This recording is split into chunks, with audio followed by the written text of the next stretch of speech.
Nous sommes en pleine campagne alsacienne, à 30 minutes de Strasbourg. Il est 16 h et une voiture parcourt les routes dégagées. À son bord, une jolie jeune femme de 25 ans. Je m'appelle Camilla Bevins, je suis anglaise, je suis danseuse professionnelle depuis 5 ans maintenant.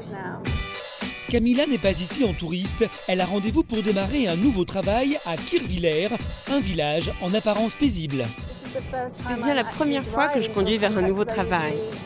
En général, je prends l'avion ou quelqu'un vient me chercher. C'est un peu plus stressant là. Aussi étonnant que cela puisse paraître, ce village de 2000 habitants abrite une adresse connue de tous les amateurs de cabaret dans le monde entier. Un spectacle grandiose, à la fois glamour et féerique, qui présente une succession de numéros allant de la danse à l'acrobatie, en passant par le chant, la magie ou le domptage d'animaux. 35 artistes se succèdent sur scène pendant 1h30 devant une salle toujours comble. Depuis 30 ans, l'adresse s'est fait une réputation. Le Royal Palace est aujourd'hui le 3e cabaret de France, après le Moulin Rouge et le Lido à Paris. C'est sur cette scène que Camilla va bientôt travailler, mais la belle anglaise n'est pas encore tout à fait arrivée. C'est la première fois qu'elle conduit à droite.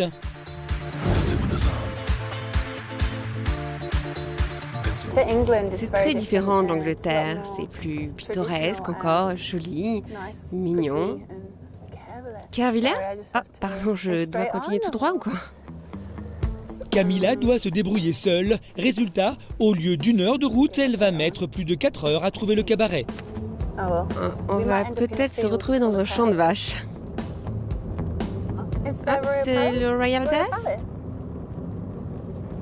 Ah oui, c'est là, là-bas. Enfin, ça m'aura quand même pris 4 heures. Oh, qu'est-ce que c'est que ça ? À son arrivée, pas de comité d'accueil, mais Camilla est débrouillarde. Bonjour, Camilla. Elle est immédiatement accueillie par le maître des lieux, celui qui a eu l'idée folle de construire un tel cabaret en pleine campagne, Pierre Meyer. Voilà, j'y suis. Quand ça va ? Ok. Camilla vient de terminer un contrat en Allemagne. Après les émotions de la route, elle n'a qu'une envie, découvrir la chambre qui est mise à sa disposition. Merci. Visite éclair, juste le temps de poser ses valises. Pierre Meyer a prévu de lui présenter certains artistes de la troupe. Ils sont tous logés à côté du cabaret. C'est chouette de te voir. Bonne surprise pour Camilla, elle retrouve des artistes avec qui elle a dansé sur les scènes du monde entier. Voilà qui lui permettra de se sentir moins seule. Camilla vient s'installer ici pour 4 mois car elle remplace sur le pied levé une danseuse enceinte. Dans ses bagages, tout ce qui lui tient à cœur, même ce qui n'est pas très raisonnable pour une danseuse. J'adore le chocolat. Loin de sa famille, Camilla a hâte de se construire une nouvelle intimité. Certains objets vont l'aider à se rapprocher de personnes qui lui sont chères. Mes sœurs m'ont acheté ça dans un magasin de jouets. Et elles m'ont dit que quand tu seras triste et quand on te manquera, tu pourras faire un câlin à Nala. Des peluches, mais aussi des photos de ses proches l'accompagnent en permanence. Ça, c'est moi avec ma maman. Ça, c'est quand je travaillais sur un bateau de croisière. Voilà mon petit ami, mes 2 sœurs et moi. J'ai aussi une photo de mon père quelque part. Ah voilà, c'est mon père. Ma maman. Ma maman, c'est ma meilleure amie. Parfois, quand vous apprenez un nouveau spectacle, vous pouvez être fatigué, le cerveau sature de nouvelles informations. On se sent seul et parfois c'est bon de simplement regarder une photo qui rappelle un parent ou des amis. Camilla s'est habituée à vivre en vraie nomade. De Sydney à Berlin, elle a dansé sur des scènes prestigieuses et vécu dans des chambres toujours différentes. Quand je travaillais à Macao, je vivais dans un hôtel 6 étoiles, le Venetian, un vrai palace. C'était immense. J'avais un lit king size et ma salle de bain privée avait une baignoire et une douche.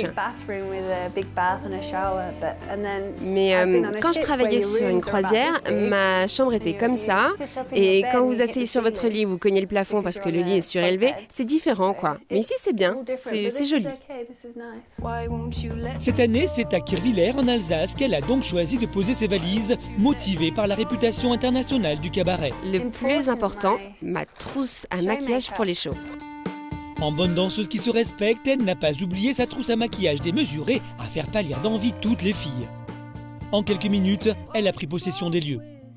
Voilà, c'est mon chez moi pour les 5 prochains mois. Camilla va devoir s'intégrer très vite. Elle n'a que 6 jours pour apprendre les chorégraphies de plusieurs numéros avant d'être propulsée sur la scène. Dès demain, les premières répétitions démarrent. Elle devra vite assimiler les chorégraphies. Va-t-elle réussir à tout apprendre en si peu de temps? Vous découvrirez aussi les coulisses de ce cabaret monumental en compagnie de Pierre Meyer.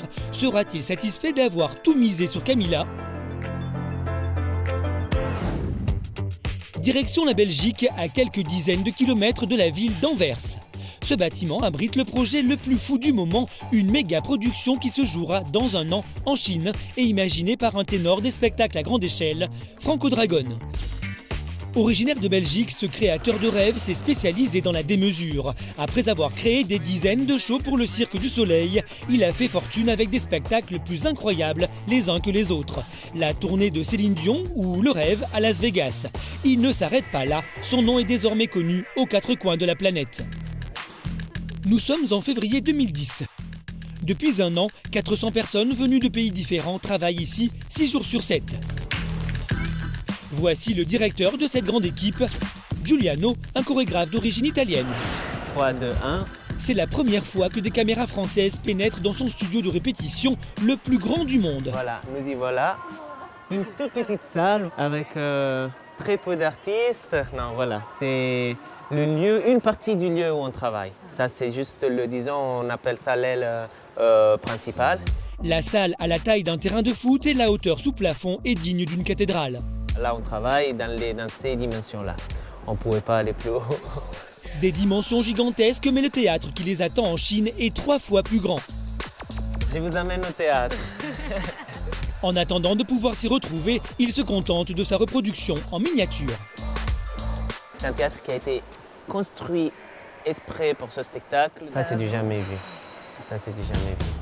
Pour être à la hauteur de ce spectacle, les entraînements en Belgique sont quotidiens et dignes de la préparation de champions de haut niveau. Qu'est-ce qu'on fait? On fait du début. Ok, vas-y. Giuliano est considéré comme un des meilleurs chorégraphes de sa génération. Depuis près d'un an, il forme et dirige cette centaine de danseurs d'une véritable main de fer. C'est trop laborieux, les 4 AO. Aujourd'hui, il répète un des actes les plus durs du spectacle, appelé le chandelier humain. C'est un moment assez particulier parce qu'ils sont nombreux, il y a 20 personnes dans le même décor, ils doivent bouger exactement pareil, il y a beaucoup de travail technique, beaucoup de travail acrobatique. C'est un moment risqué parce qu'à chaque moment ils peuvent glisser et tomber. Je suis toujours un peu comme ça, jamais vraiment relaxé. Giuliano a de quoi être pointilleux. Il ne lui reste plus que 2 mois avant de s'envoler pour Macao, en Chine, pour le dernier compte à rebours.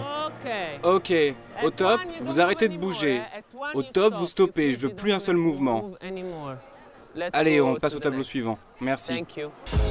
Le spectacle sera composé d'une dizaine de scènes différentes, comme celle-là, que l'on appelle dans le jargon des tableaux. Celui-ci, par exemple, se déroule sur un bateau au beau milieu de l'océan. Aussi à l'aise en anglais qu'en français, Giuliano est aux commandes et aucun détail ne lui échappe. J'aimerais que vous vous mettiez comme vous êtes maintenant, dans cette position, mais plus proche des cordes, comme ça sera moins brouillon. Un tableau particulièrement spectaculaire et difficile qui réserve aux artistes encore bien des surprises. Le bateau, en fait, là-bas sera habillé. Donc il y aura des voiles, il y aura des choses, mais qui vont partir au fur et à mesure, qui vont se déchirer et qui vont partir comme dans une vraie tempête. En plus, il tournera, parce qu'à un moment donné, il va couler et il va disparaître dans l'eau. Ce gros bateau disparaît dans l'eau. L'eau est un véritable casse-tête pour Giuliano. Trouver des artistes capables de se produire à la fois sur scène et dans l'eau est une tâche extrêmement difficile. Ce décor doit être envoyé en Chine dans quelques semaines pour les premiers réglages techniques du spectacle. Il n'y a donc pas une minute à perdre. Ok, on reprend au début. À 150 jours de la première, comment Giuliano va-t-il s'y prendre pour former ces 77 artistes venus des 4 coins du monde? Seront-ils prêts à temps pour le départ à Macao? Comment ce danseur étoile gérera-t-il au quotidien la pression de cette méga production? Voici une ville qui fait rêver les étudiants du monde entier et tous les passionnés de voyage, Sydney, en Australie, à 17 000 km de Paris. Nous sommes en février 2010, c'est le plein été, les plages affichent complet, les rues sont calmes, mais plus pour très longtemps. Dans quelques jours, la ville va littéralement se métamorphoser pour accueillir Mardi Gras. Un événement organisé par la communauté homosexuelle, mais qui fédère un public bien plus large. Chaque année, pendant 15 jours, la ville entière se métamorphose pour accueillir un défilé grandiose, mais aussi une soirée exceptionnelle avec une star française invitée cette année, David Guetta. Bienvenue dans les coulisses de l'une des plus grandes fêtes du monde. Jour J-10. Dans un quartier industriel, au premier étage de ce hangar qui cache un atelier de couture, c'est l'effervescence. Léonie, on en a 80, mais en fait il nous en faut 89. James et Matthew sont en charge de la conception de plus de 150 costumes qui feront référence à l'Égypte ancienne. Car cette année, la thématique du Mardi Gras, c'est l'histoire du monde. C'est la 6e année que Matthew fabrique des costumes pour le grand défilé. Le stress engendré par cet événement, il le connaît bien. On travaille très dur, on a un maximum de travail à faire, on a un minimum de temps. Ça, c'est terrifiant et flippant à la fois. Avec son associé James, ils doivent concevoir en moyenne 8 pièces par costume. Sachant qu'ils ont 150 marcheurs à habiller, il leur faut donc concevoir plus de 1200 pièces. Matthew travaille sur ce projet depuis plusieurs mois. Il est temps de procéder au premier essayage. Cool. Ça a l'air de tenir presque droit. Comme l'impression qu'il manque un truc là. Tu peux bouger? Ça pourrait être un peu plus stable. Pour que les marcheurs s'habillent facilement, Matt a dû trouver quelques astuces. Ça, c'est la technologie de la taille unique qui va à tout le monde. Dieu que j'aime le velcro. Désolé pour tes cheveux. Tout va bien. Les 150 marcheurs qui l'habillent vont porter ces costumes pendant plus de 7 heures, torse nu, en dansant. Ils doivent être à la fois confortables et faire de l'effet auprès du public. Pour le confort, ce n'est pas encore ça. Ça risque de faire un peu mal. Ah, c'est beaucoup mieux. Vraiment? Ouais. Génial. Dans ce défilé, plus de 10 000 marcheurs vont parader face à 300 000 spectateurs. Matthew veut impressionner. Il y a un sens de la concurrence très sain. C'est à celui qui sera le plus remarqué. Et il y a intérêt à ce que ce soit nous. Alors James, convaincu? C'est génial. C'est bien, c'est bien. Tellement plus confortable. Et la ceinture sera couverte de doré. Ouais, c'est rock. Top là. La séance d'essayage s'achève. Il faut reprendre le travail car chaque minute compte. Dans quelques jours, Matthew devra présenter ses costumes à tous les marcheurs qui les porteront. Et ça le préoccupe déjà. J'espère qu'ils vont être sciés. Mon intention, c'est de faire des costumes tellement impressionnants que quand on va les montrer à tout le staff des danseurs, qu'ils disent tous « Waouh les gars, vous avez assuré !» Voilà, ça c'est mon but. Avant d'affronter le stress, un petit tour dans la salle où Matthew stocke les costumes les plus extravagants qu'il a créés pour les précédentes années. Voici le best-of de 5 années de souvenirs. Quelqu'un veut du chocolat? Celui-ci, c'est un de mes préférés. C'est comme porter une migraine. Un moment de répit bienvenu, mais dans quelques jours, ce sera l'heure de vérité pour Matthew. Les marcheurs vont-ils aimer ses créations ? En plein centre-ville, on commence à sentir une légère transformation. Des drapeaux arc-en-ciel, d'autres annonçant la thématique, commencent à habiller les grands axes. Dans cet immeuble, c'est ici qu'on organise la 31e édition du Mardi Gras. Moins d'une semaine avant le défilé annuel, les équipes sont sous tension. Et pour cause, la ville s'apprête à accueillir un nombre impressionnant de visiteurs pour cet événement qui rapporte aussi beaucoup d'argent. Ça rapporte en gros 30 millions de dollars chaque année. Cela provient d'environ 21 000 visiteurs étrangers qui viennent à Sydney, spécialement pour Mardi Gras. 11 000 d'entre eux arrivent d'autres villes d'Australie et 10 000 de pays étrangers. Ce sont donc des chiffres assez conséquents. Tout doit être prêt pour le début des festivités. Matthew sera-t-il convaincant pour sa présentation? La parade va-t-elle attirer autant de monde que d'habitude? Vous découvrirez aussi l'incroyable passion d'un groupe d'amis. Ils vont tout faire pour convaincre leur idole George Michael de les rejoindre dans la grande parade festive. En Alsace, dans le cabaret des Musurés de Kirchwiller, le compte à rebours a commencé pour Camilla. La jolie Anglaise est venue remplacer une danseuse en congé maternité. Elle n'a que 6 jours pour apprendre plusieurs chorégraphies avant d'affronter le public. La journée commence avec les premières répétitions en compagnie de la chorégraphe. 5, 6, 7. Donc le premier pas, c'est face au public, puis tu regardes de côté, face, regarde de côté. On reprend. Pour Camilla, pas question de décevoir, elle veut être prête pour le grand jour. Je pratique tout simplement. Je vais à fond jusqu'à ce que je maîtrise à 100%. Quitte à être debout jusqu'à 4 heures du matin pour pratiquer, assimiler, je le ferai. Parfois c'est difficile parce que je n'arrive pas à décrocher. Du coup je danse en dormant, mais bon. J'essaye de ne pas être stressée parce que ça ne résout rien. J'essaye de rester relax. Ça tombe bien, car elle doit assimiler un maximum de mouvements en un minimum de temps. Un vrai challenge pour elle, comme pour la chorégraphe. C'est vrai que là, elle n'a pas beaucoup de temps. D'habitude, je prends 1 semaine et demie, 2 semaines pour être tranquille, pour que la fille soit à l'aise. Alors que là, elle va être parachutée assez vite dans le spectacle, avec tout le monde autour d'elle, les costumes. C'est vrai qu'1 semaine, c'est rapide pour tout apprendre. Mais je ne m'inquiète pas parce qu'elle apprend très vite, donc c'est bien. Et pour rester fidèle à la chorégraphie d'ensemble, elle regarde le spectacle sur sa petite caméra. Camilla est attentive, elle semble être bonne élève. Oui, je pense qu'elle sera prête. En voyant, là, ça fait 1 heure qu'on répète. Elle a déjà appris 2 numéros, elle apprend très vite, elle synchronise tout, donc je suis sûre qu'elle sera prête. Ouais. De son côté, Camilla se fait une joie de danser sur cette scène à la réputation internationale. J'ai été tellement impressionnée parce qu'elle est vraiment immense. Je n'avais pas réalisé que la taille de cette scène était aussi grande.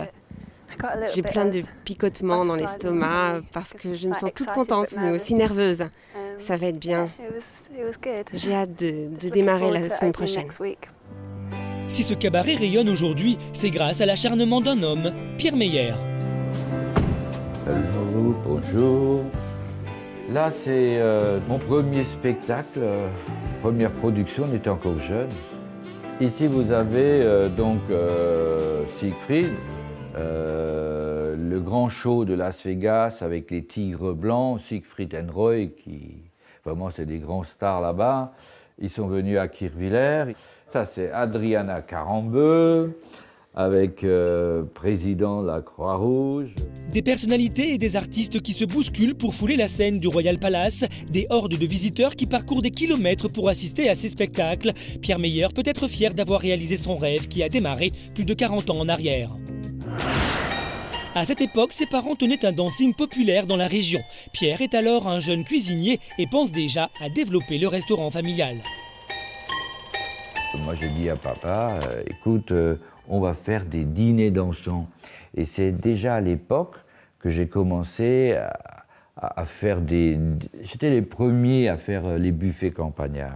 Ces buffets gargantuesques attirent de plus en plus de monde. Alors Pierre décide d'aller encore plus loin. En 1975, quand il devient directeur, il fait entreprendre des travaux de grande ampleur pour transformer le dancing en music hall. Soirées thématiques et orchestres entretiennent la réputation régionale du lieu. C'était déjà un début, parce que ce petit village, qu'est-ce qui peut attirer les gens, voilà. Et avoir un restaurant qu'il fallait remplir, à l'époque, bon, il y avait 600 places, mais il fallait faire venir ces gens, et il n'y a même pas 600 qui habitent dans le village. Et grâce à lui, il va s'en passer des choses. En 1989, les premiers shows contraignent Pierre à toucher à tout. J'ai appris sur le tas, je vais vous dire, c'est la régie à l'époque, c'était un petit appareil comme ça, il y avait 7-8 projecteurs, et je faisais les lumières, comme je le sentais. jamais pris des cours, mais je le sentais comment il fallait faire. Il y avait le barman qui était à côté de moi, lui, il avait la poursuite. Et voilà, donc je chantais la musique, je mettais les lumières. Au fil des années, l'établissement s'agrandit. En 1996, des travaux pharaoniques permettent d'agrandir le music hall de 3000 m² avec une scène offrant toutes les techniques de pointe en matière de spectacle. Un pari fou, mais un pari gagné. On a doublé la clientèle en un an. Aujourd'hui, le Royal Palace, c'est une salle de 1000 places, un restaurant de 800 couverts et un autre de 160 couverts, le tout au milieu des moutons et autres paysages pittoresques de la campagne alsacienne. Après une vie dévouée à son cabaret, Pierre s'est offert un petit joujou.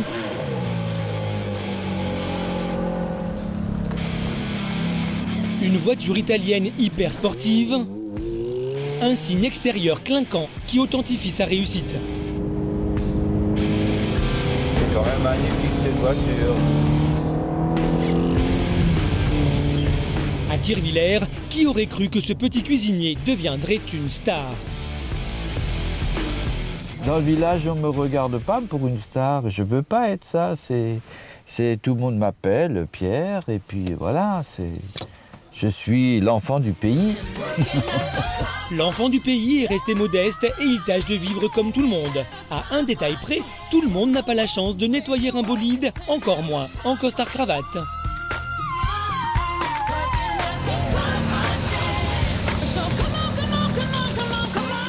Je suis le même qu'il y a 30 ans en arrière, je n'ai pas changé. C'est le musical qui a grandi, mais moi, je suis resté toujours le même. Je n'ai pas changé. Pourquoi je dois changer? Parce que j'ai réussi, parce que, voilà, je veux dire, la réussite, c'est pas uniquement moi, c'est toute une équipe, c'est tout un ensemble de choses. Mais le seul endroit où ils se sentent vraiment bien, c'est dans son cabaret. Aujourd'hui encore, plusieurs centaines de spectateurs sont venus assister à une représentation en matinée. Dans les coulisses, il aime saluer les artistes qui, chaque jour, donnent vie à son rêve. Il les chérit avec une affection non dissimulée. Salut la compagnie. Salut, ça va? Oui, ça va. Salut, comment vas-tu? Très bien, merci vous. Oui, très bien. Ici, même si les spectacles se renouvellent souvent, les danseurs restent longtemps parce qu'ils apprécient l'esprit de famille instauré par Pierre. Je les côtoie tous les jours, hein, Denis? Et ça fait 8 ans que je te dis bonjour, tous les jours pratiquement, tous les jours. On est très proches, hein. Je suis un peu comme le papa, non? Il est temps pour lui de présenter sa nouvelle recrue aux artistes. Enchantée. Enchantée. Hi again. Ah, bonjour, comment tu vas? Bien et toi? Bien, merci. Camilla, nice to meet you. Camilla est arrivée hier à peine et doit faire sa place dans cette troupe soudée. Je voulais vous présenter Camilla. Allô, Camilla. Hello. Yeah, it's nice to meet all the C'est chouette de girls. rencontrer Everyone toutes les seems filles. really Tout le monde est friendly and adorable, nice gentil, and so beautiful. tellement mignon. So J'ai I'm vraiment just hâte de looking les voir forward to tous danser dans le watching them show. all in the show. Demain, Camilla va voir le spectacle pour la première fois et prendre conscience du travail qu'il reste à faire avant la première, dans 4 jours. Côté coulisses, vous découvrirez l'intimité des artistes et des fauves, sans oublier l'ambiance survoltée des restaurants un soir de gala. Le cabaret n'a pas fini de vous surprendre. Retour en Belgique dans les coulisses du plus grand spectacle aquatique et aérien du moment. Mars 2010, plusieurs semaines d'entraînement intensif se sont écoulées.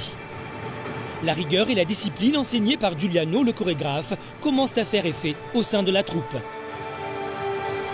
Jouer et danser à l'unisson était au départ un vrai challenge pour cette centaine d'artistes qui a dû apprendre à se connaître.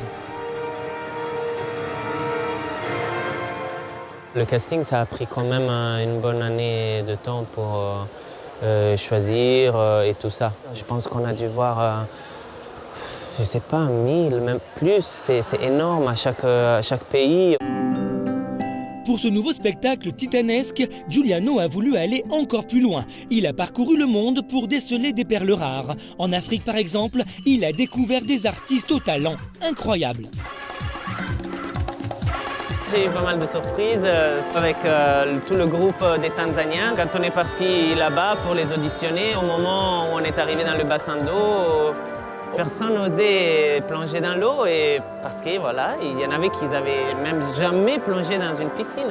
OK, let's go!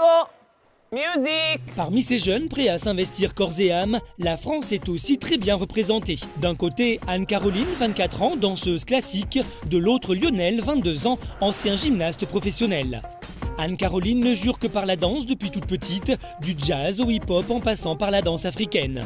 Lionel, lui, ne connaît pour l'instant que les compétitions sportives. Chacun d'eux a eu envie de se dépasser. Anne-Caroline tente le casting à Paris et Lionel découvre une annonce sur Internet à Lyon. C'est le déclic pour tous les deux, ils font partie des 5 Français sélectionnés. Je me suis demandé, est-ce que j'ai la force, le courage, est-ce que j'ai envie d'y aller? Et voilà, et en fait, j'étais super heureuse, quoi. Ayant l'habitude d'être plutôt dans des gymnases ou quoi, vraiment ce monde du spectacle était complètement nouveau pour moi, avec une salle immense comme ça, une piscine super grande, etc. Ça a vraiment été impressionnant, quoi. On nous ouvre les portes à tout, l'acrobatie, l'aérien, enfin c'est génial, quoi. On est stressé, mais dans le bon sens, on a envie d'avancer, on a envie de faire plein de choses. Le fait d'avoir un spectacle au bout et d'avoir un projet comme celui-là, surtout à Macao, je pense que ça peut que nous faire avancer. Vivre à 10 000 km de la France pendant plusieurs mois, une expérience qui, c'est sûr, les changera à jamais. Mais avant de décoller pour Macao, Giuliano doit encore faire valider toutes les chorégraphies qu'il a imaginées ces derniers mois par Franco Dragone, le grand patron et concepteur de toute cette aventure. C'est un jour important pour Giuliano qui attend et redoute à la fois la vie sans complaisance du créateur. Franco, là, ce qu'il a surtout aujourd'hui, c'est vraiment le recul et l'œil propre quand ils viennent. Exactement. Moi, c'est pour ça que c'est agréable quand on travaille ensemble parce qu'on peut s'aider aussi avec ça. La première scène qui lui est présentée, c'est la plus périlleuse, celle du chandelier humain. Même si au premier abord, cela peut sembler parfait, l'œil du maestro a déjà révélé certains détails à peaufiner. On a l'impression, certainement, on se perd dans le numéro parce qu'on a déjà vu. On a des trucs à cleaner. Hein. Je trouve que c'est très très beau quand le crescendo de la musique change fixe, tu sais, les mots tac. Il faudra en remettre, ça des moments. Le jeu des danseurs est aussi soumis à la critique. Rien n'échappe à Franco Dragone. Il n'hésite pas à rejoindre l'équipe des artistes pour coacher Anna, la danseuse espagnole. C'est pas comme ça qu'il faut faire, mais plutôt tu dois le jouer genre oh là là, il faut que je fasse ce grand mouvement. Et quand tu souris, c'est plutôt de cette manière. Et surtout, tu dois rester dans le rythme.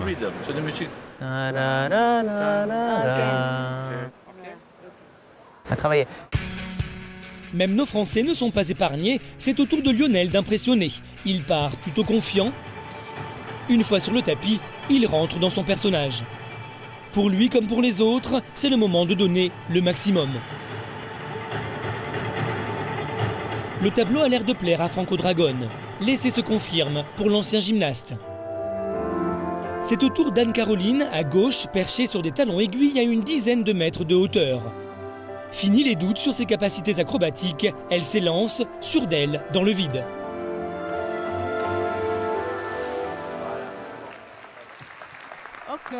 Au final, la troupe respire enfin. Franco Dragone décroche un sourire, c'est bon signe. Mais le maestro ne souhaite pas pour le moment répondre à nos questions. C'est Giuliano qui est là pour dresser le bilan. Il y a des détails, oui, mais il y a plus d'amélioration que de coupures, de changements, quoi. On s'est beaucoup parlé, on va dans une direction qui nous plaît, on découvre des choses, donc le bilan est positif. Plus de 10 mois de travail s'achèvent et l'objectif final, Macao, n'a jamais été aussi proche. Les artistes sont ultra motivés. Quant à Giuliano, comment va-t-il vivre le départ en Chine? Le théâtre construit spécialement pour ce spectacle sera-t-il prêt à temps? Les équipes y trouveront-elles facilement de nouvelles marques? À Sydney, nous sommes à une semaine du Mardi Gras où plusieurs dizaines de milliers de personnes sont attendues. La mairie a hissé les couleurs du drapeau arc-en-ciel et toute la ville suit le mouvement. Il est 19h et dans un quartier résidentiel, cette maison est sans dessus-dessous. Des dizaines d'articles sont entassés car un groupe d'amis a décidé de participer à la parade dans 3 jours. Une initiative qui n'a pas d'autre but que de rendre hommage à leur idole, George Michael. George Michael vit en Australie pour la première fois en 22 ans. Il est arrivé, il est à Sydney. Il donnait un concert à Perth il y a quelques jours et on s'est juste dit mais parce qu'il n'est pas venu depuis si longtemps et qu'il est Nikon Gay, qu'il a tant de fans et nous on trouve sa musique fantastique. Alors on s'est dit qui d'autre pourrait-on représenter dans la parade? On va faire un char en son honneur. Alors depuis plusieurs semaines, ils s'organisent après leur travail pour réunir un maximum d'articles représentant les différents looks du chanteur. Ils formeront 3 groupes de plus de 50 volontaires chacun. Certains seront habillés comme au temps des années 80. Pour le groupe Wake Me Up Before You Go Go, on a des pompons. D'autres porteront le look policier des années 90 pour rappeler l'arrestation de George Michael par la police de Los Angeles. On a aussi des matraques pour le groupe qui dansera habillé en policier pendant la parade. Au total, plus d'une centaine de fans rendront hommage au chanteur anglais sulfureux. Avec un peu de chance, George va nous voir. On se dit qu'il sera peut-être dans le public. Alors ouais, on espère lui faire la hola. Il nous a divertis si longtemps que c'est à nous de le divertir. Cela fait plusieurs mois que les amis de Sydney se démènent pour rassembler tous les accessoires nécessaires. Des centaines de shorts leur sont prêtés par la plus célèbre marque de lingerie australienne. Le reste a été trouvé sur Internet à des tarifs intéressants. Chaque participant payera une quarantaine d'euros pour participer aux frais et entrer dans la danse. Il est 21h et il manque encore le plus fan de tous. Ok, parfait. Il est en route. Il s'appelle Andy et arrive de Perth, à l'autre bout de l'Australie. Il approche. On va pouvoir le surprendre. Alors, pour surprendre Andy, il faut procéder aux premiers essayages et improviser une répétition avec les moyens du bord. Hey! On porte les accessoires les plus tendances pour George Michael. Pas sûr que George les approuve tous. Au moins on lui fera passer une nuit fan. 30 minutes plus tard, Andy n'est plus très loin. Le voilà. Ah, je vois des gens. Pour son premier Mardi Gras, comment Andy va-t-il réagir?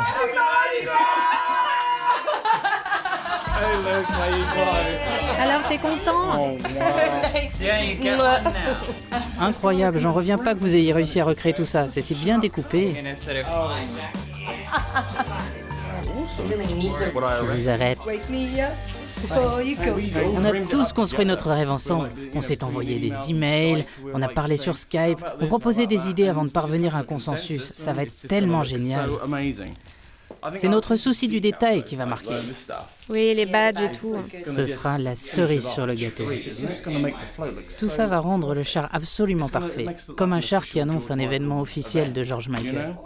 Et s'il pense que le char va impressionner, c'est qu'il n'est pas venu les mains vides. Il a envoyé par avion ce paquet démesuré de plusieurs kilos. Il s'agit d'une banderole qu'il a récupérée juste après le concert de George Michael, il y a quelques jours à Perth, après de multiples tractations avec les organisateurs.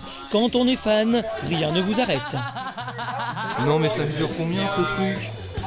Et en plus, il y en a 2 comme ça? Voilà ce qu'on obtient quand on est vraiment un grand fan de George Michael.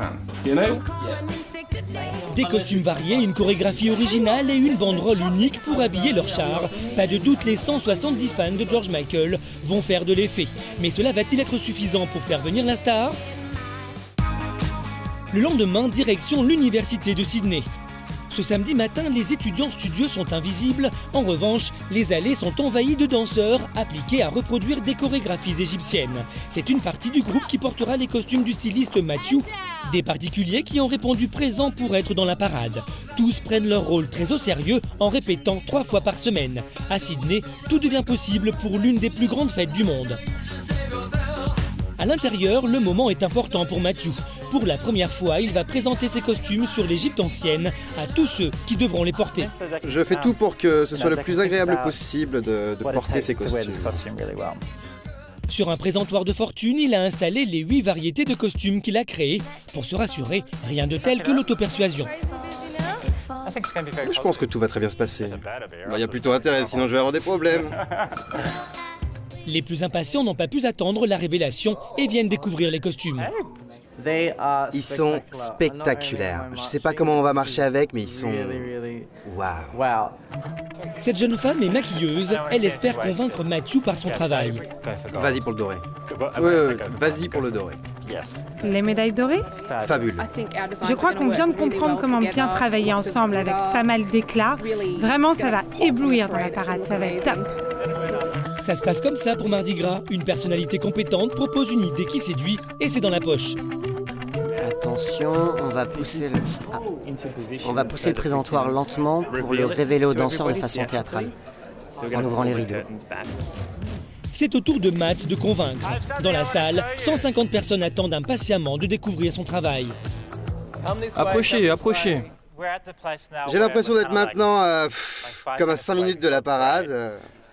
Et la prochaine fois que je vous verrai, vous porterez mes costumes.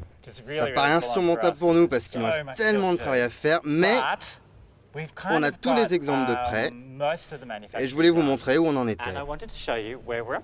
C'est très excitant.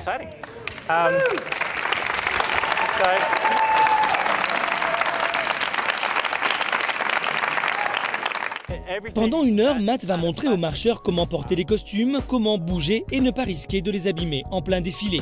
C'est la 6e année que les organisateurs lui renouvellent leur confiance, mais l'enjeu est toujours important pour lui.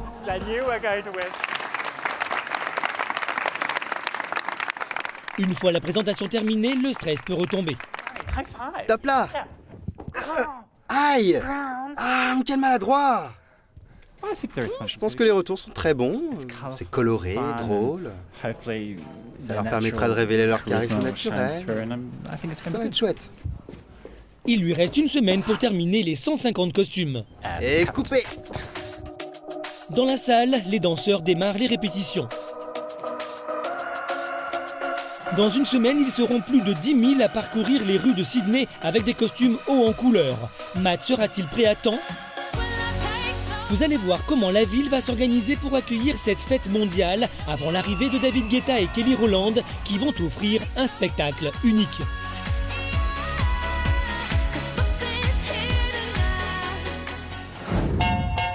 À Kirchwiller en Alsace, plus que 3 jours avant le passage en scène de Camilla, la danseuse fraîchement arrivée. Aujourd'hui, le moment est important. Elle voit le spectacle dans son intégralité pour la première fois.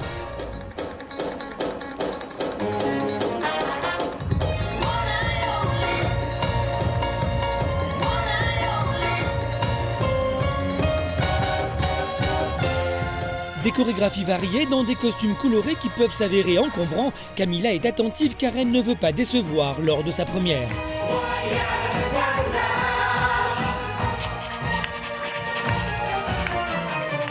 À la fin de la représentation, elle semble totalement sous le charme.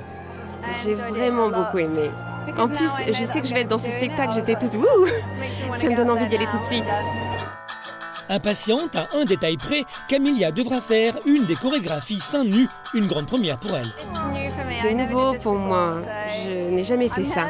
Donc je suis nerveuse parce que, je sais pas, je me sens... Enfin, j'ai jamais fait, donc je me sens nerveuse, mais c'est pas grave. Un peu plus loin, nous avons rendez-vous au domicile des Meyer avec l'épouse de Pierre. Ils habitent une maison colossale avec un parc gigantesque. On n'a pas beaucoup de moments de détente, mais on en profite un maximum.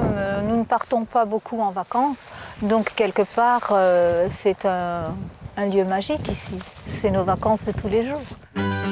Il est 15h et Cathy Meyer attend un hôte très particulier qui vient lui rendre visite. Oh, voilà Lucie, donc avec son maître. Qui vient nous faire une petite visite. Et voilà, c'est trop beau d'avoir donc un fauve dans son jardin. Lucie, une tigresse âgée de 6 ans, adore venir se promener dans le parc des Meyer entre 2 spectacles.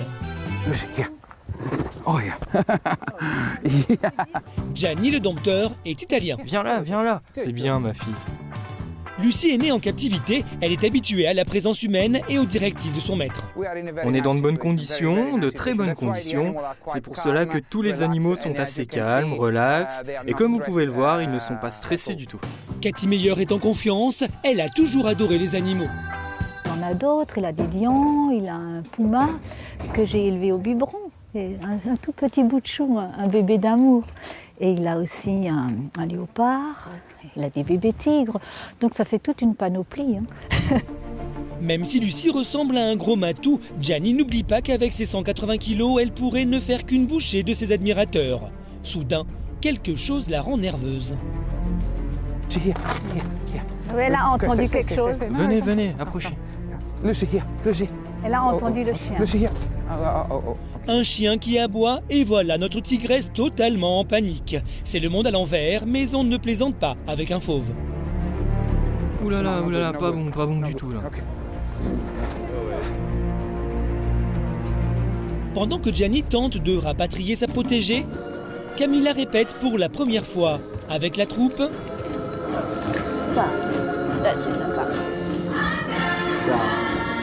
et avec des accessoires. Le jour J approche, elle sera bientôt confrontée au public et malgré le peu de temps qu'elle a pour tout apprendre, elle veut relever le défi avec brio. Camilla, au début, ton mouvement est bien, ça c'est bien, ça c'est bon, mais tu dois arriver comme ça, alors que toi, tu es comme ça. Depuis son arrivée, elle assimile parfaitement les mouvements au plus grand étonnement de la chorégraphe. En 5 ans, c'est celle qui a appris le plus vite de toutes les filles que j'ai eues. Là, elle est quasiment à la moitié du spectacle en 2 jours, donc c'est assez incroyable. Ouais. Let's go! Après les répétitions, c'est l'heure de déjeuner. Les artistes viennent des 4 coins du monde. Ils travaillent et vivent ensemble 24 heures sur 24, avec 2 jours de pause par semaine. C'est vrai, de temps en temps, tu voudrais avoir ta vie privée, c'est impossible. Parce que voilà, c'est les gens à côté, mais tu n'es jamais seul. Comme tu allez, je sais pas, manger ou boire un coup avec quelqu'un, tu n'as pas besoin d'aller à l'appel, tu dis alors, tu es libre, on y va. Sergueï est russe et danse ici depuis 10 ans. Katia est biélorusse et c'est elle que Camilla va remplacer pendant sa grossesse. Elle est admirative des efforts de sa remplaçante. Oui, elle débrouille très bien, parce que c'est très difficile d'entrer dans une équipe où les gens déjà dansent, où les gens déjà savent les chorégraphies, tout, mais elle débrouille très bien. Au milieu de ces artistes, Camilla n'a pas d'autre choix que de s'intégrer rapidement. Depuis ses 19 ans, elle est habituée à parcourir la planète pour assouvir sa passion, danser. Une passion née très tôt quand elle avait 4 ans et qui a permis de calmer son tempérament agité de petite fille. J'étais assez vilaine. J'étais toujours pleine d'énergie, sans jamais m'arrêter.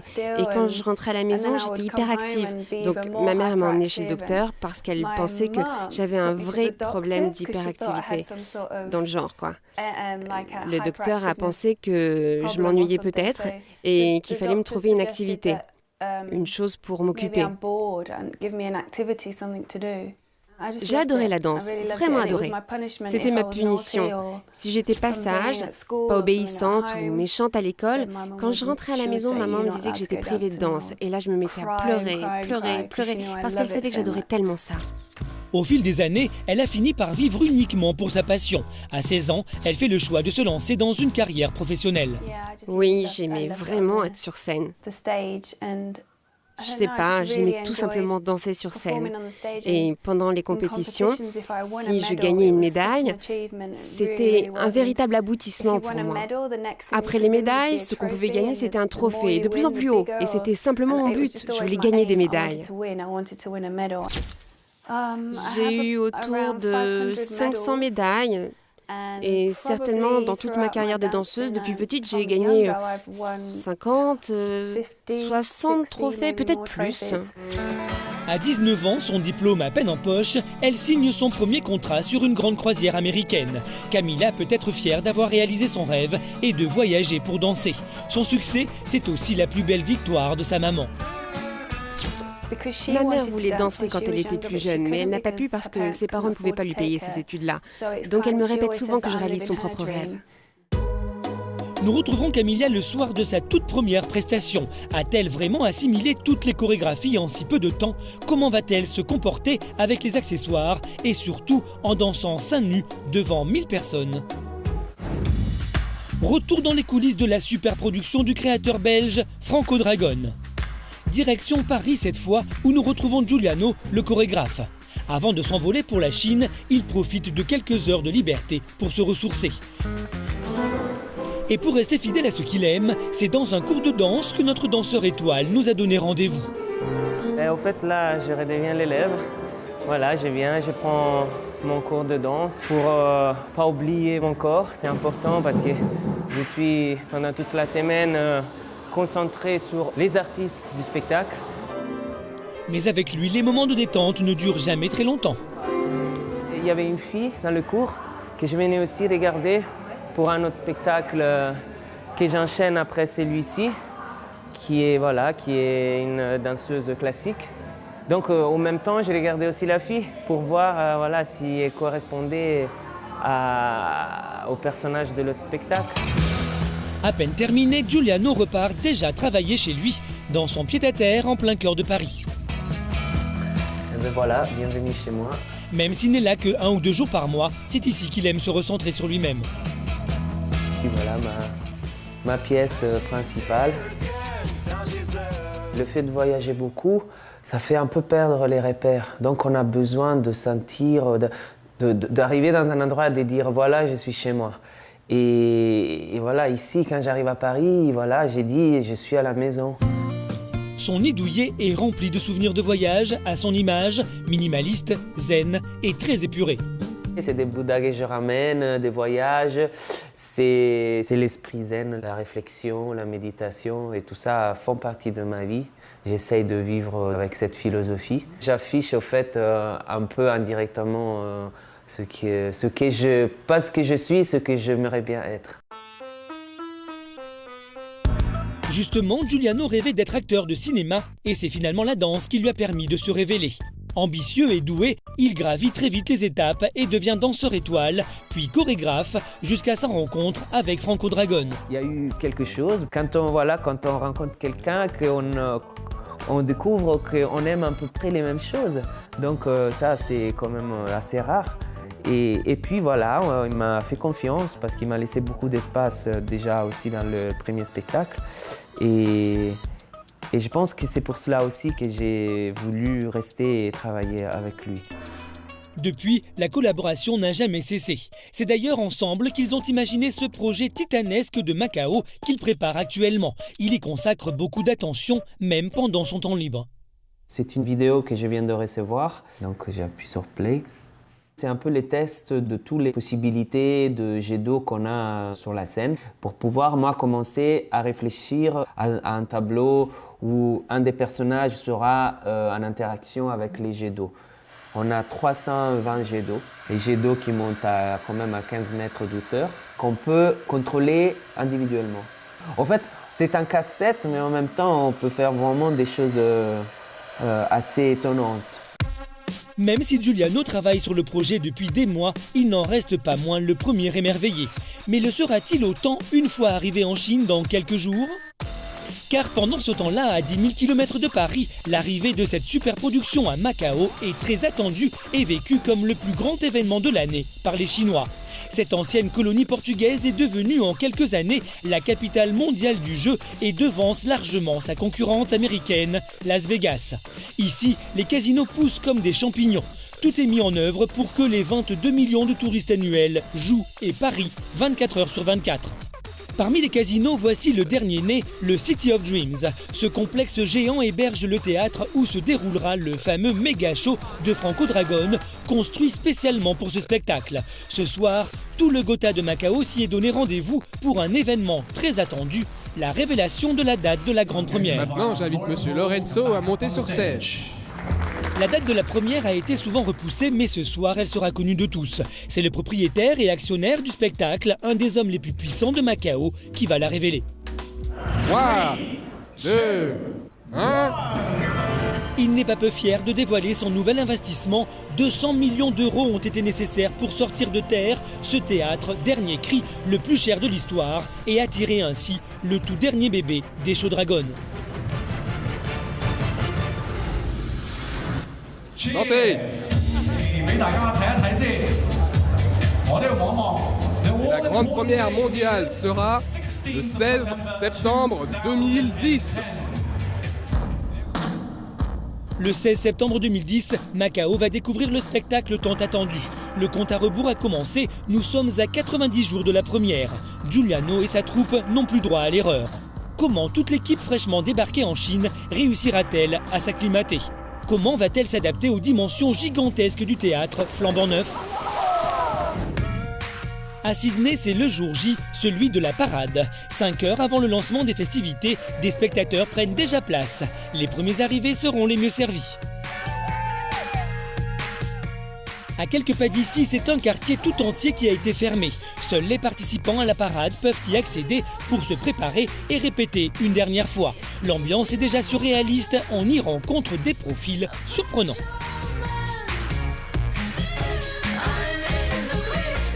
Un peu plus loin, nous retrouvons les fans de George Michael, boostés par la surprise qu'ils ont préparée pendant plusieurs mois.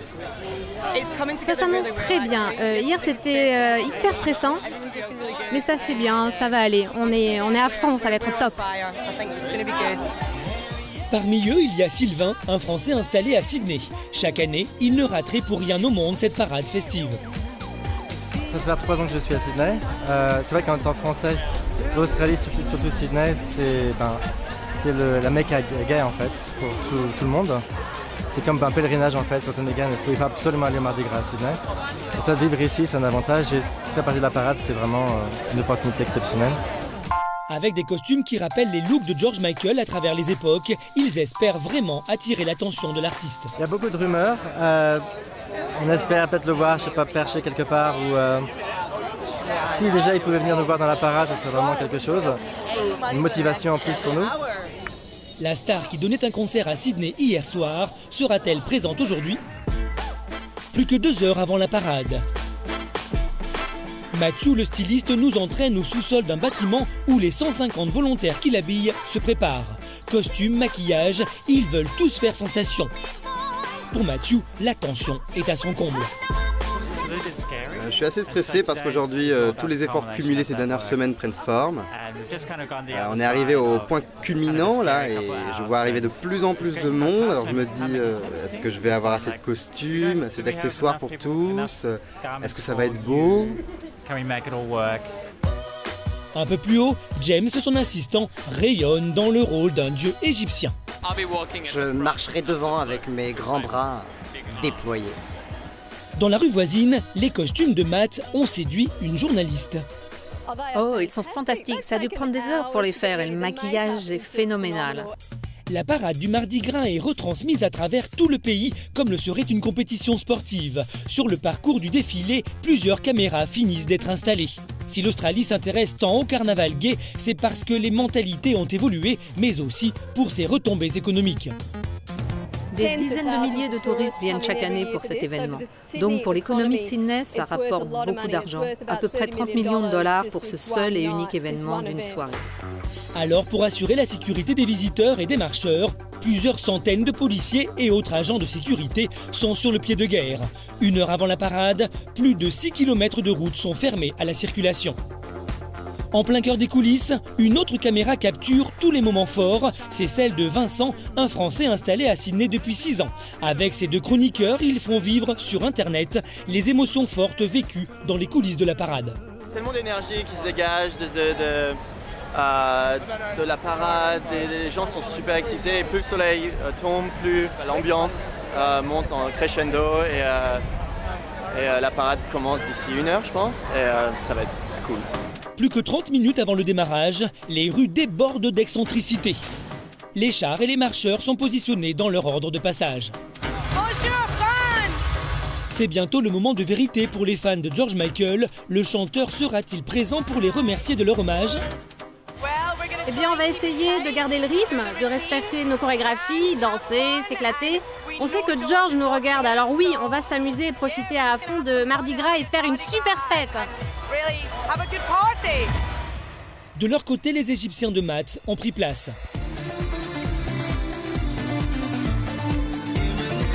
Il a tout donné pour que ses costumes fassent un maximum d'effet.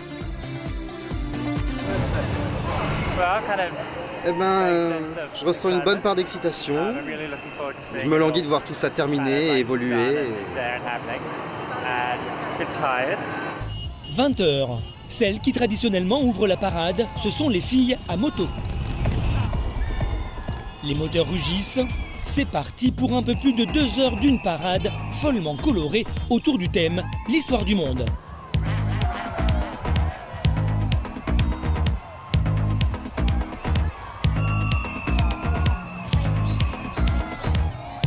Parmi les groupes qui défilent, on peut voir des associations et des salariés d'entreprises qui revendiquent leur homosexualité.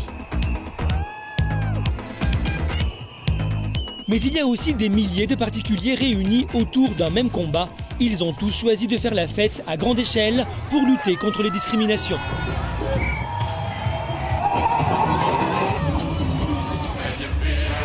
Dans la lumière des projecteurs, des icônes locales font leur apparition.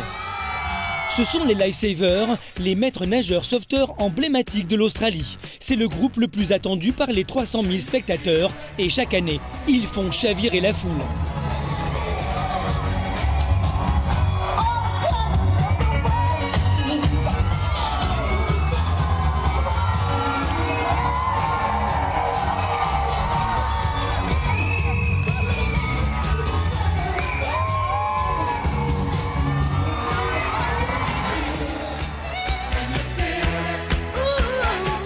Quelques pas de danse plus bas, les Égyptiens de maths démarrent leur parcours. Les costumes sont éclatants et leur auteur est ravi. Paris gagné, quelques jours plus tard, son travail sera choisi pour faire la une d'un célèbre magazine australien. La foule est déchaînée. Les caméras et les reporters de tous les styles sont en plein travail. Mais toujours pas de nouvelles de George Michael. Qu'importe, ses fans connaissent maintenant leur heure de gloire après 3 mois de préparatifs intenses.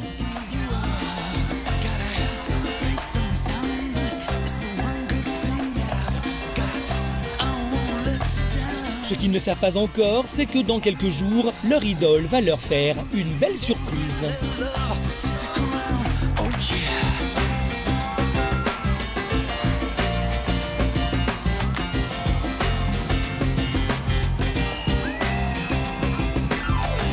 Première étape réussie pour tous les participants, mais Mardi Gras est loin d'être terminé. Dans une semaine, une fête va rassembler plus de 16 000 personnes autour de David Guetta, Kelly Rowland et une autre star inattendue. Il est 19h en Alsace et la foule se presse dans le 3e cabaret de France. Pour accueillir les visiteurs, Pierre Meyer est toujours là. Vous avez réservé quel nom ? Le public vient d'abord dîner et certains visiteurs créent la surprise ce soir. Ça fait un bail, hein, ça fait 40 ans qu'on ne s'est pas vu, non? Ou plus? 30? Ouais. On s'est mariés ici. Oui, oui, absolument. Il y a 30 ans. D'accord, très bien. Et maintenant tu fêtes les 30 ans de mariage avec nous le 30e année. Ah, super! Voici l'un des 2 restaurants, complet comme à son habitude. En cuisine, c'est un vrai ballet de serveurs qui s'organise. Dans la salle, on se croirait sur un navire de croisière perdu en plein océan. L'ambiance n'est pas sans rappeler le musical d'origine que tenaient les parents de Pierre il y a plus de 30 ans. Quand il voit tous ces gens prendre du bon temps, c'est sa plus belle récompense, sa plus grande fierté. C'est ma vie, j'ai beaucoup travaillé. Et je me prive peut-être beaucoup de loisirs. Mais de l'autre côté, le public, il est reconnaissant. Et c'est ça pas ma récompense, mais c'est ma satisfaction. C'est toute la joie, le bonheur que je peux avoir. Pendant ce temps en coulisses, c'est un grand moment qui se prépare pour Camilla. Dans 1 heure, elle sera sur la scène de ce cabaret pour la première fois. Waouh, j'arrête pas de danser dans ma tête. Dans ses affaires, elle a emporté un petit porte-bonheur. Un petit nounours porte-bonheur. Dernier passage sur la scène pendant que le public commence à prendre place dans la salle, plus que quelques minutes avant le grand saut. Je suis calme et un peu nerveuse, préoccupée par mes placements sur scène. Mais comme on dit, ce qui doit arriver arrivera. Je ferai de mon mieux. J'ai un peu peur, je suis nerveuse mais contente à la fois. C'est le moment de la transformation pour la jeune danseuse. Comme à son habitude, Pierre Meyer vient encourager ses troupes et en particulier sa nouvelle recrue. Salut. Salut. Comment ça va? Tout va bien. Tout va bien? Pas trop stressé? Non, je suis un peu stressée, mais ça va. Ok. Pour lui aussi, c'est un moment important. Il a fait confiance à Camilla. Elle ne doit pas le décevoir. Moi, je suis très confiant. Mais j'ai jamais, écoutez, franchement, une danseuse qui arrive, en 1 semaine, elle apprend un spectacle. J'ai jamais eu ça de ma vie, hein. Je veux dire, ça va vite. Des encouragements qui donnent de la force à Camilla avant son passage en scène qui approche. Peu à peu, la petite Anglaise se transforme en danseuse de cabaret. Hyper glamour. L'heure de vérité a sonné. Dans quelques instants, Camilla affrontera le public. Retour en Chine, à Macao, dans les coulisses du spectacle le plus cher de l'histoire. Nous sommes à quelques jours de la grande première mondiale qui aura lieu le 16 septembre. Dans ce complexe, construit pour accueillir la superproduction, c'est l'effervescence. Le City of Dreams a joué gros pour accueillir un maximum de visiteurs, 3 hôtels et près de 1500 chambres. Un casino géant qui s'étend sur 40 000 mètres carrés et des boutiques proposant les marques les plus courues du monde. Il fait beau, hein? Loin de cet étalage de luxe, c'est dans les coulisses du théâtre que nous retrouvons Giuliano. Il est arrivé en Chine il y a quelques semaines. Là, on est dans le ventre de la bête.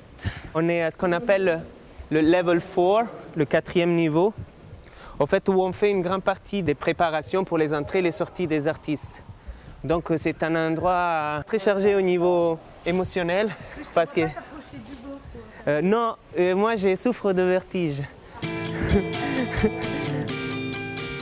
Mieux vaut ne pas la voir quand on est à 45 mètres de hauteur, là où certains artistes aériens s'élanceront. Un spectacle grandiose, scène unique. En effet, quelle que soit la place assise, le théâtre circulaire permet aux 2000 spectateurs d'avoir une vue imprenable. Le show se déroulera sur une scène transformable en bassin de 50 mètres de diamètre et 8 mètres de profondeur. Une fois sous l'eau, les artistes en costume devront être évacués entre chaque scène par des plongeurs professionnels, un dispositif impressionnant qui assure la sécurité des équipes. Vous avez ici ce que nous on appelle une aquacoulisse. On les utilise pour rentrer et sortir de l'eau, que ce soit les plongeurs ou les artistes. Sous l'eau, c'est un véritable jeu de piste pour se retrouver. Alors les techniciens ont eu l'idée d'inventer une signalisation pour pouvoir sortir le plus vite possible. Donc on a un système qui nous permet d'emmener les gens sous l'eau en toute sécurité, qu'ils aient des sources d'air et aussi tout un jeu de lumière qui balise leur terrain pour qu'ils sachent toujours où ils doivent rentrer, où ils doivent sortir. Par exemple ici, vous êtes dans une aquacoulisse qu'on appelle l'aquacoulisse blanche. Autre innovation technique, elle concerne les décors. Au gré du spectacle, chaque élément se déplace, surgit et disparaît dans l'eau grâce à des dizaines de moteurs électriques actionnés à distance. L'opération est délicate pour les 130 techniciens mobilisés. La moindre panne d'un de ces moteurs obligerait à annuler tout le spectacle. Bientôt pour nous, ça va être un rendez-vous pour toutes les équipes techniques justement. Je dirais, pour faire un spectacle comme ça, il y a tellement d'ingrédients. Donc est-ce qu'on va être à temps? On se doit d'être à temps. Pendant ce temps, de l'autre côté du théâtre, certains artistes profitent des essais techniques pour se détendre. On est dans la Green Room. C'est l'endroit sympa où on peut se reposer, boire un café. Et puis ils ont installé tous les canapés et tout pour qu'on soit à l'aise.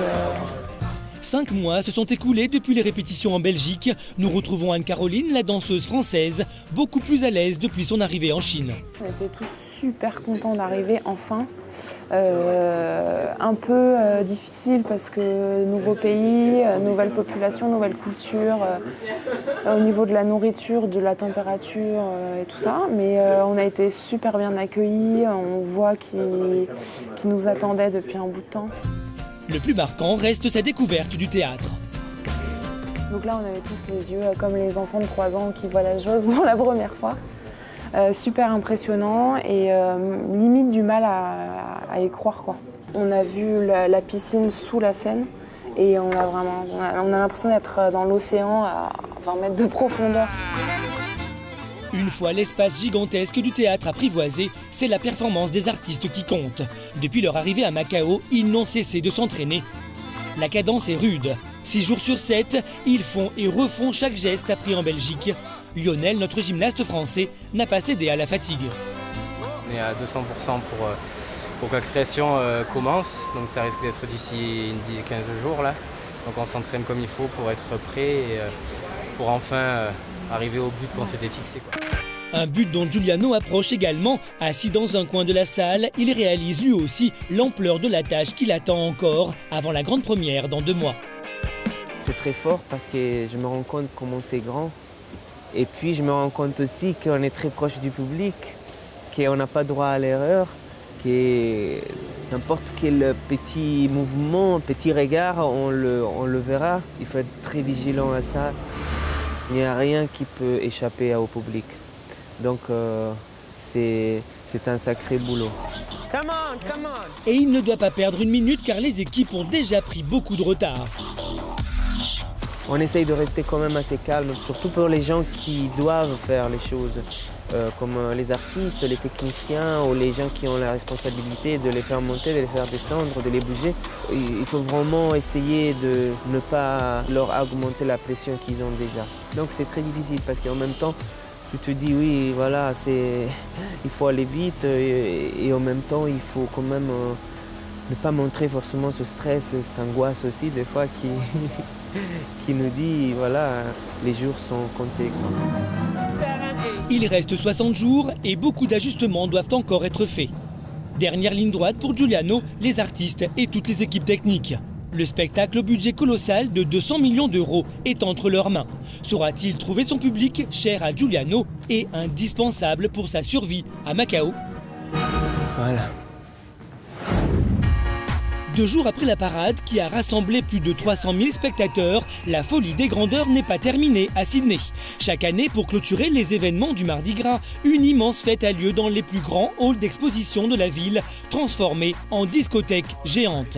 Et pour attirer un maximum de monde, les organisateurs invitent toujours des stars internationales. Cette année, c'est David Guetta et l'une de ses muses, Kelly Rowland.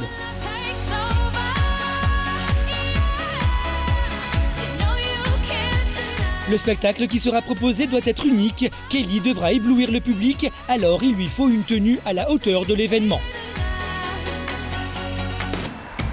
Et c'est dans ce hangar qu'elle est confectionnée. Nigel Shaw fait partie des stylistes incontournables à Sydney, habitués à travailler avec de grands artistes. Quand l'un d'entre eux accepte de participer à Mardi Gras, les organisateurs fournissent tout. Danseurs, costumes, mise en scène originale. Nigel a donc conçu 105 costumes pour tous les danseurs qui accompagneront les stars au cours de 5 shows exceptionnels. Ils sont dans l'ordre des spectacles, pour moi c'est plus facile comme ça. Ceux-là sont pour le groupe de la chorégraphie Reine Elisabeth, portant ces grandes tuniques de moine. En fait, ça permet de cacher les costumes qu'ils auront en dessous. Ça, ce sont ceux pour accompagner Kelly Rowland pour les garçons en Cupidon. Et là, c'est la version des costumes pour les filles. Elles ont aussi des chapeaux et ces grands nœuds en tulle sur le dos. Voilà, un peu comme ça. Aujourd'hui, une partie des danseurs procède aux premiers essayages. Ce sont tous des volontaires. Là, on essaye celui du show de 3h du matin avec Kelly Rowland. Lui, ce sera un de nos Cupidons. Et Kelly est supposée être la reine des Cupidons. Toute la journée, Nigel va enchaîner les rendez-vous.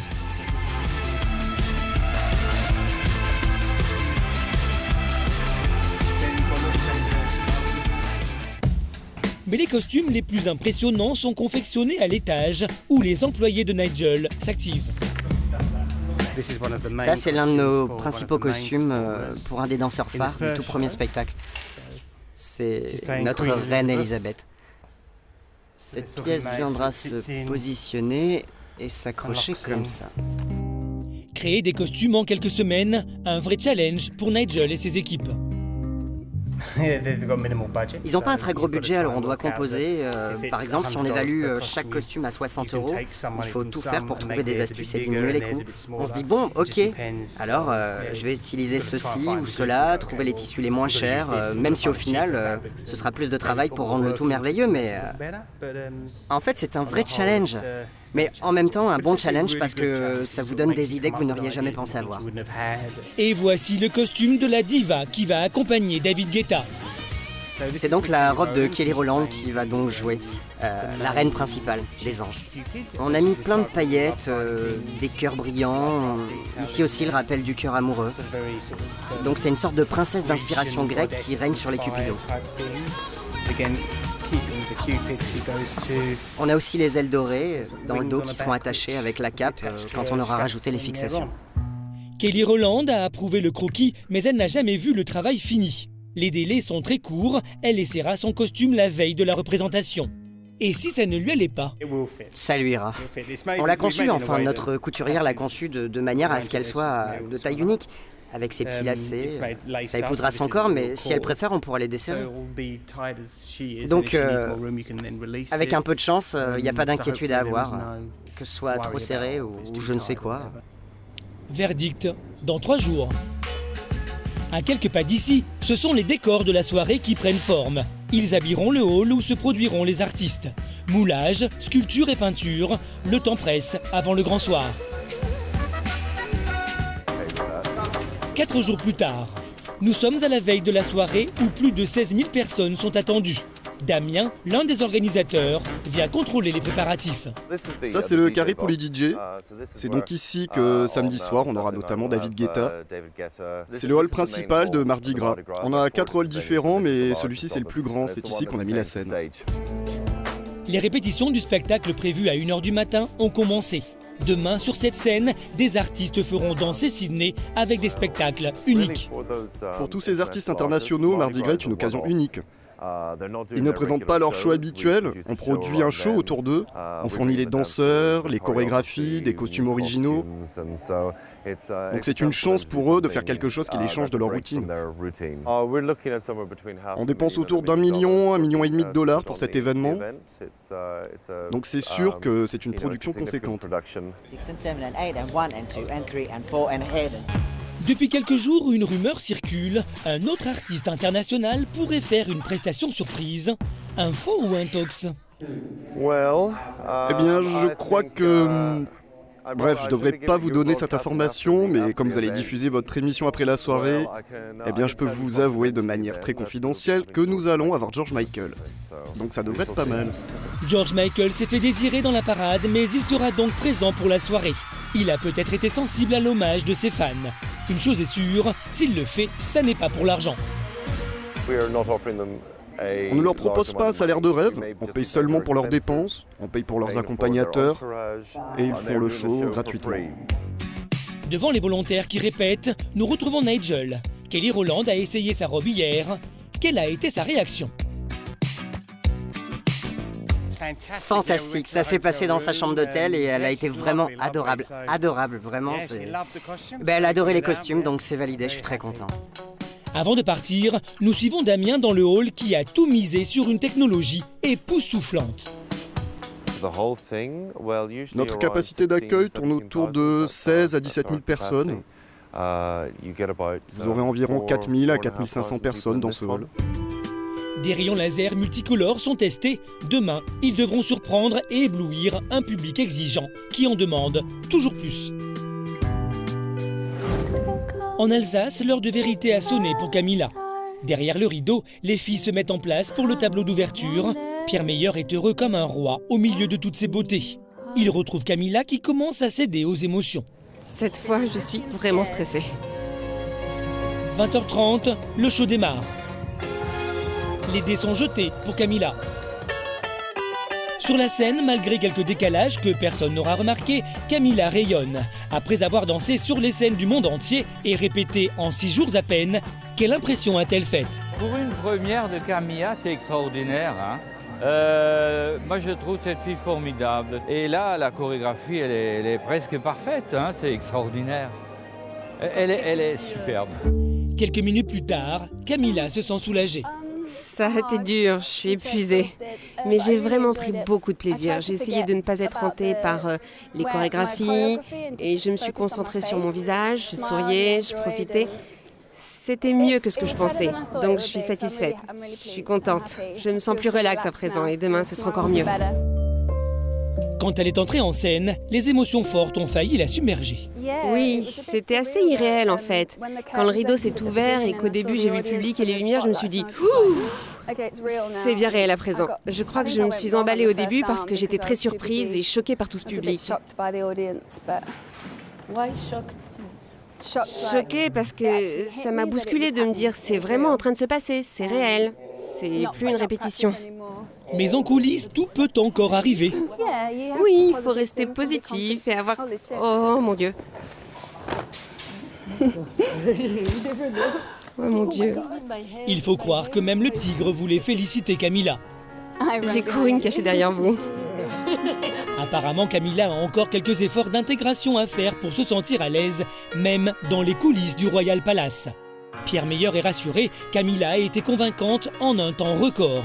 Il pense déjà à la saison prochaine, recherche ses nouvelles attractions pour se renouveler en permanence. Avec la vingtaine de DVD qu'il reçoit par mois, pas de doute, il a le choix. Ce que je cherche, c'est bien sûr le meilleur.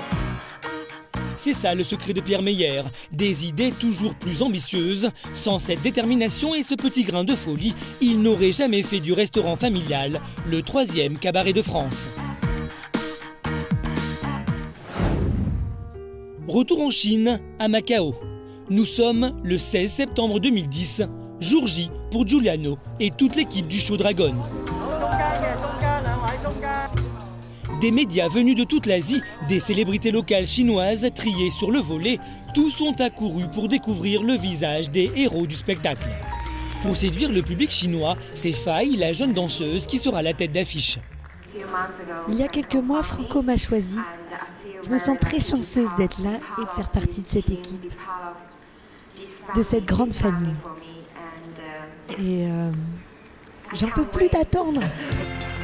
Sur scène, avec son producteur Laurence Ho, Franco Dragon apparaît décontracté. Pourtant, au moment du discours, il est plus nuancé. Ce spectacle est un spectacle vivant. Il y aura sans doute quelques imperfections. On espère que vous l'aimerez. Nous serons très nerveux. Peut-être qu'à la fin du spectacle, Laurence viendra me voir et me dira « Bravo Franco ». Moi, je serai sans doute en colère, parce qu'il y aura eu quelques petits ratés. Mais je pense que les techniciens et les artistes, et tous ceux qui ont cru en ce spectacle, mériteront vos applaudissements. Profitez bien du spectacle.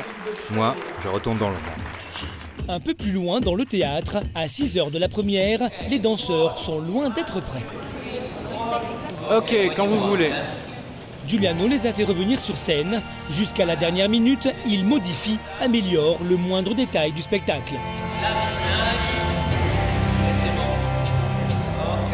Ok, c'était parfait, parfait.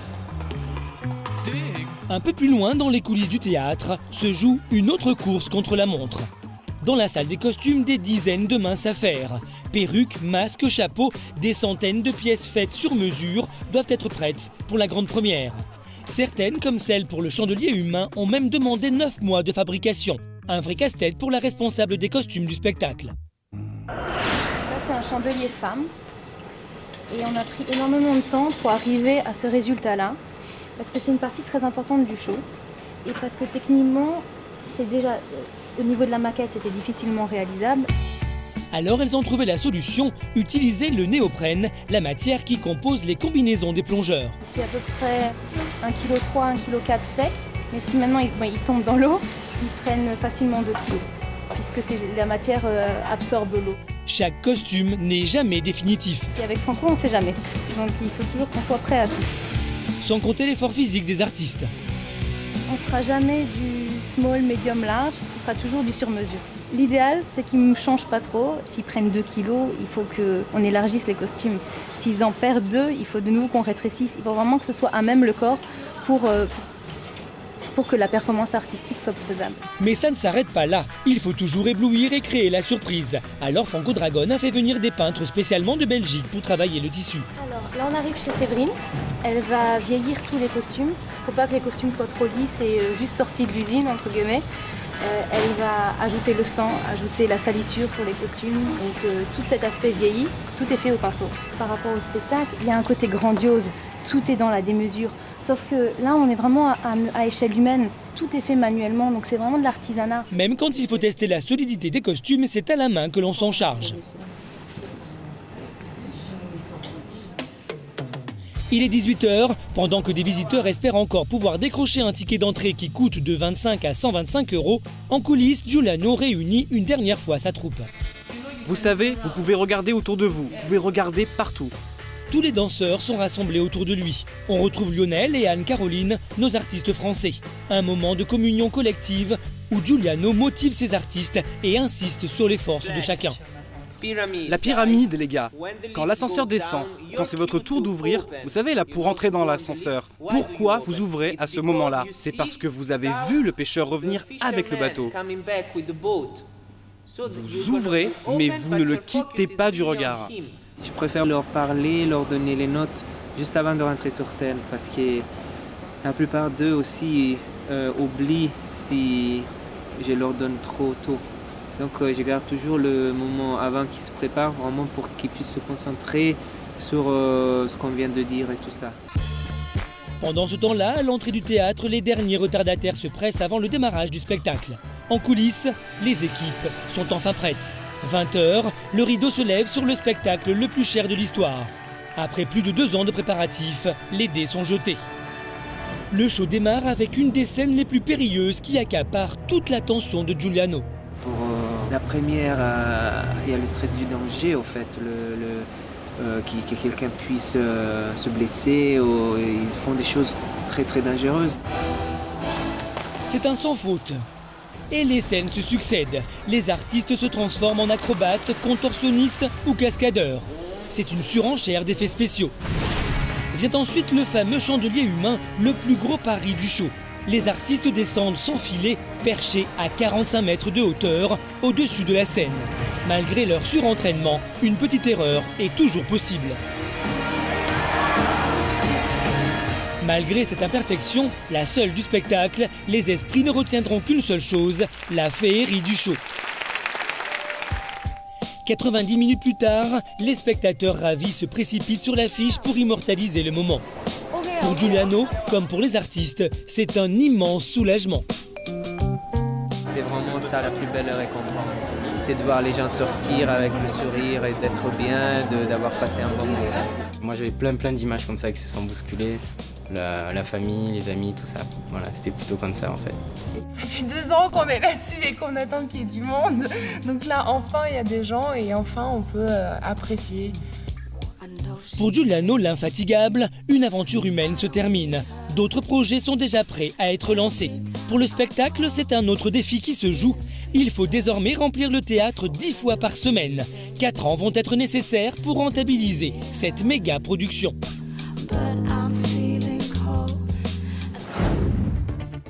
C'est le jour J à Sydney. Après 15 jours de festivités diverses, la clôture du 32e Mardi Gras a lieu ce soir. On attend entre 16 000 et 17 000 personnes. Sécurité, contrôle, les autorités s'organisent pour que rien ne vienne gâcher la fête. Dans les 4 halls gigantesques, tout est prêt pour accueillir le public et les stars internationales, comme David Guetta, Kelly Rowland et George Michael, dont la présence a été annoncée hier.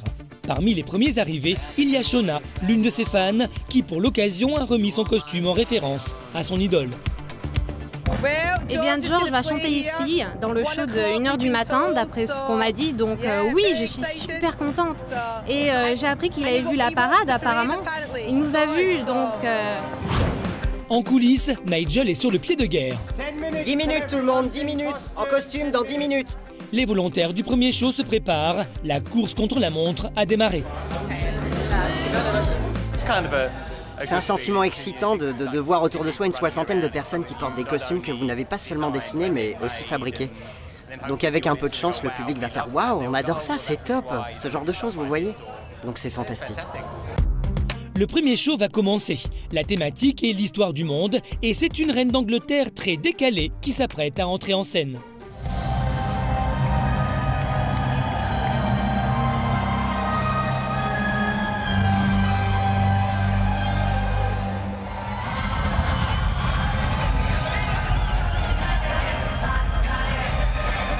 Minuit, les festivités sont officiellement lancées.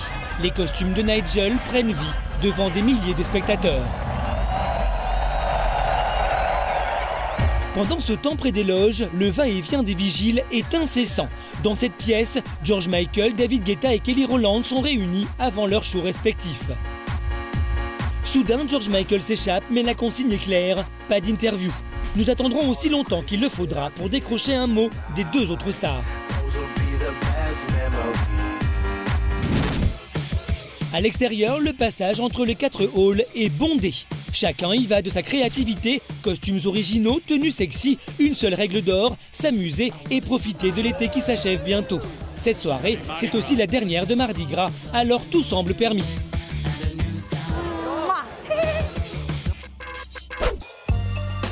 Pas de temps à perdre, après plus de 2 heures d'attente, nous sommes autorisés à pénétrer dans la loge VIP. Kelly Rowland est éblouissante dans la robe confectionnée par Nigel. Il est photographié à ses côtés comme une star à part entière. David Guetta est arrivé en Australie il y a 2 jours et enchaîne les shows pour son plus grand plaisir. Je suis content d'être là, c'est super. Je viens de jouer devant 40 000 personnes à Future Music Festival, entre Franz Ferdinand et Prodigy. Et donc là, c'est dans une ambiance complètement différente, puisque c'est Mardi Gras.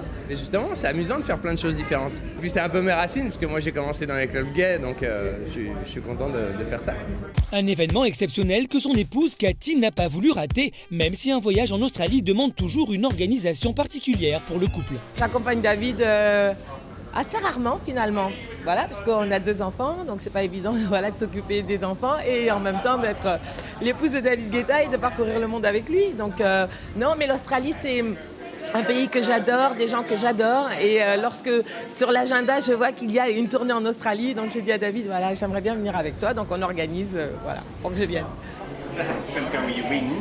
Pendant que les stars finissent de se préparer, George Michael entre en scène. Autour de lui, des bénévoles l'accompagnent. La chorégraphie originale qu'il présente, créée exclusivement pour cette prestation, fait sérieusement monter la température.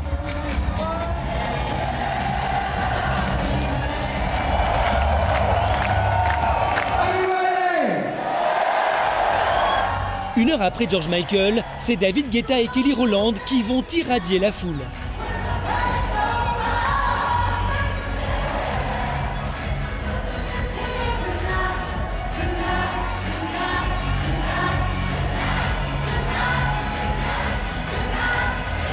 C'est aussi ça Mardi Gras à Sydney. Des stars internationales qui se font plaisir en proposant un show unique tout en soutenant la communauté homosexuelle. Ici aussi, Kelly Rowland et David Guetta font l'unanimité.